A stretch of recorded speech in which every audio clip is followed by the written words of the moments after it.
So the velocity of a particle moving in a straight line is v meter per second at time t second. The diagram shows a velocity time graph which models the motion of the particle from t equals to 0 to t equals to big T. The graph consists of 4 straight line segments. You can see here, the particle reaches its maximum velocity big V meter per second at t equals to 10. As you can see, find the acceleration of the particle during the first 2 seconds. As we know, acceleration is equals to the change in velocity divided by the change in time. From this graph, we can see that during the first 2 seconds, the velocity changes from 0 to negative 2. So using final minus initial, we have negative 2 minus 0. And the change in time is from 0 to 2 seconds. And we use the same formula, which is final minus initial, 2 minus 0. And we have negative 2 divided by 2. And hence we get negative 1 meter per second. Per second squared.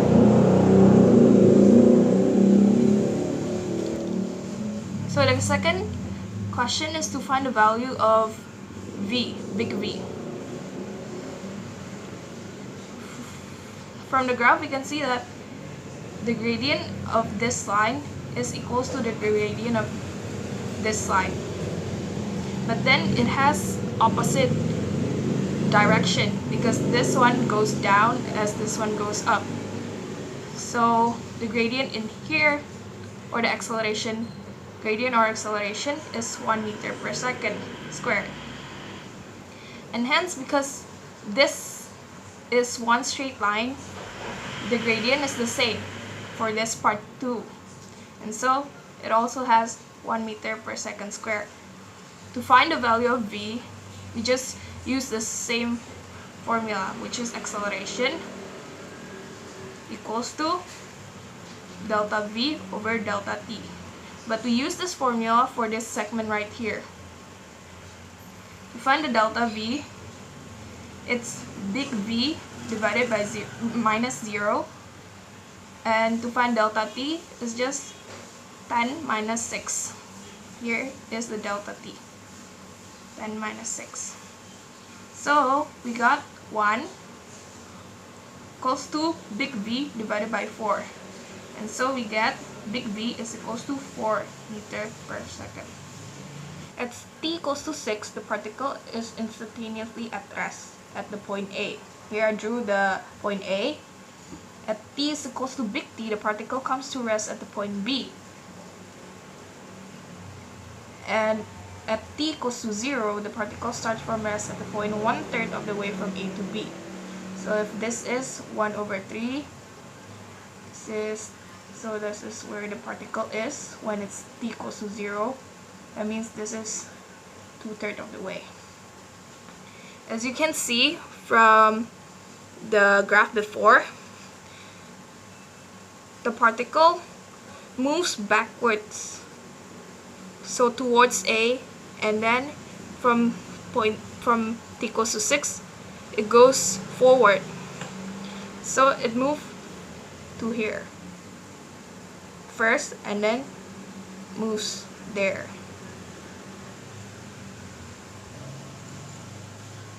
To find the distance of A to this point when t is equals to 0, we can just use the graph, which is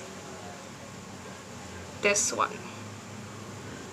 So from a velocity time graph, we can deduce the distance by calculating the area under the graph. So the area here is, because this is a trapezium, use the formula, the sum of the parallel sides divided by 2 times height. Here, sum of parallel sides divided by 2 times the height. And so this one is equals to 2 plus this one, 6 divided by 2 times height, which is this one, 2. And so we got 8 meters. From time equals to 0 to time equals to 6. But this is only 1/3 of the way. To find the full distance of AB, you need to times it by 3. So 8 times 3 is equals to 24 meters.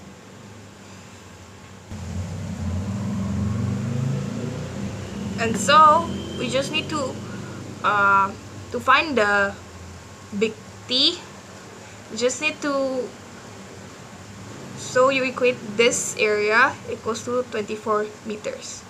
So let's just do that. The area of triangle is just half times base times height. So half times the base, which is T minus 6, times the height, which is V. V is 4 from the calculations before. So this is equals to 24. And then we just have to do algebra, which is 24 times 2, 48. 48 divided by 4 is 12. So T minus 6 is 12. T is equals to 18 seconds. And don't forget to write the statement. The value of T is 18 seconds. Two particles, P and Q, of masses 0.4 kilogram, this, and 0.7 kilogram, this, respectively, are attached to the ends of a light inextensible string. The string passes over a fixed smooth pulley which is attached to the edge of a rough plane. The coefficient of friction between P and the plane is 0.5. So we just write it here. Mu is equals to 0.5. The plane is inclined at an angle alpha to the horizontal, which is this, where tan alpha is equals to 3/4. Using this, we can also find sine alpha and cos alpha. If tan is 3/4, which is opposite over adjacent, so sine is opposite over hypotenuse, which is 3/5, and cos is adjacent over hypotenuse, which is 4/5. The particle P lies on the plane and particle Q hangs vertically. The string between P and the pulley is parallel to a line of greatest slope of the plane. A force of magnitude X Newton acting directly down the plane is applied to P. So X is applied here, down the plane. And from a pulley, we can also show that the tension is always towards the pulley. So this is tension, this is tension. And we can also find the component of the weight. The weight is 0.4 times the gravitational constant, which is 10. And this is alpha.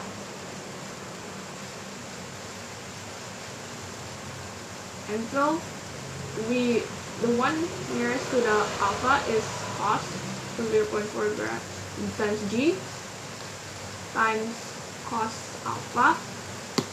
This one is 0.4 G times sine alpha.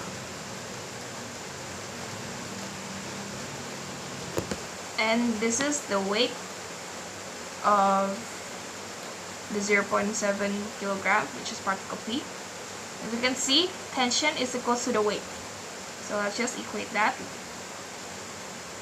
Tension in the rope is always the same. in any parts of the rope. So tension here is equals to tension here. That means the weight is 0.7 times 10, which is 7 Newton. That means the tension is 7 because tension is equals to weight. Let's not forget that there is also friction between the particle P and the slope right here. So friction always opposes the motion of the particle. So the friction goes here, goes upwards, while X Newton goes downwards. To find the friction, we have the formula friction is equals to mu times R, where we have mu, before it was given that it was 0.5. To find R is the normal force. This is R. It is always perpendicular to the plane it is on. And so R is equals to 0.4 G times cos alpha. And we have already figured out what cos alpha is. So it's just 4 times 4.5, or 4 over 5, which is 16 over 5 is 3.20. And then as we already have the reaction force, we can also calculate the friction, which is just normal times the mu, which is again 1.6 Newton. Then to find the greatest value of X for which P remains stationary is 6.2. We have to show that. To show that, just have to equate it, all the forces equals to 0. That means X plus 0.4 G times 3 over 5, which is sine alpha, because this is sine alpha, minus the friction and also minus the tension, because friction and tension are going the opposite way from the X Newton, while the 0.4 G times sine alpha is going the same way as the X Newton. Then you equate that equals to 0, and then we get, wait a minute, which is 4 times.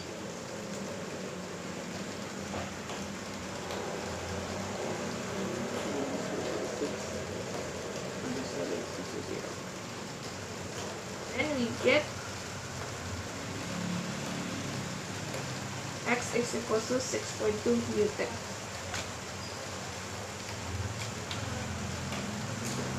Given that instead that X is equals to 0.8, find the acceleration of P. And so if X is 0.8, it means that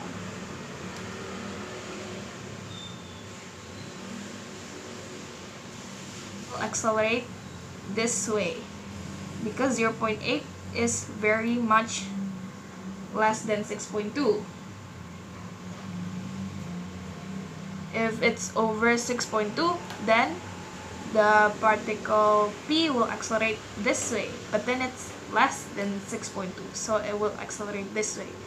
If it's accelerating that way,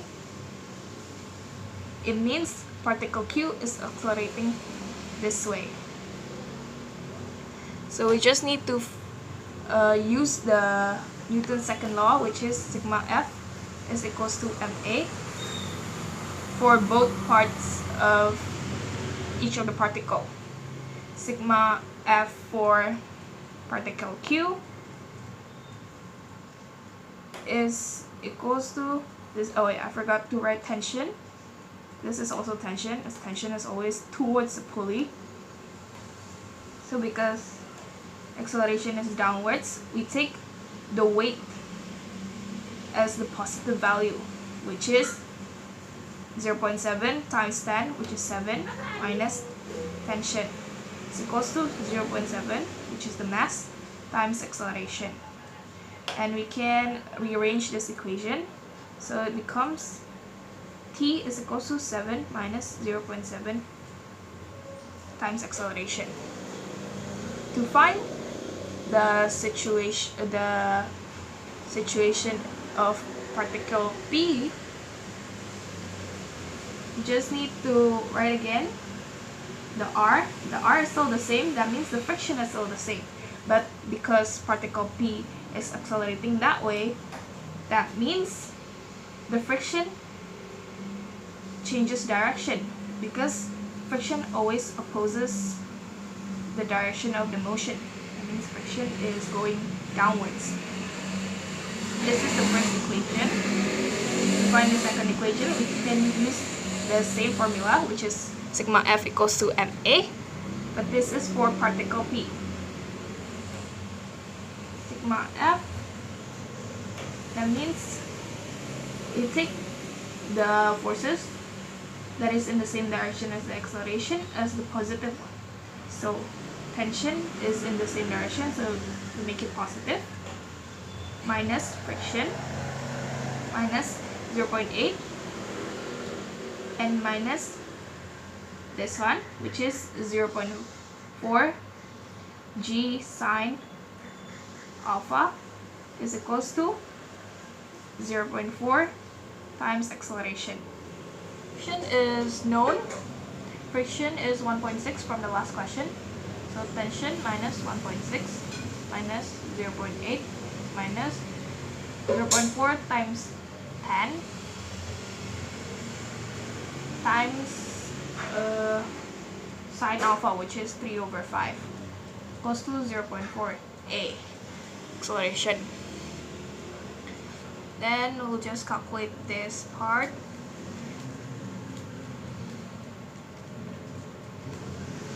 And we get t minus 4.8 is equal to 0.4 a. This is the second equation. Now you put the tension into this tension. So 7 minus 0.7 a minus 4.8 is equals to 0.4 a. This is 2.2, and then this is 1.1 a. So 2.2 divided by 1.1 is equals to 2 meter per second squared. So the statement is the acceleration of P is 2 meter per second squared when x is equals to 0.8 Newton.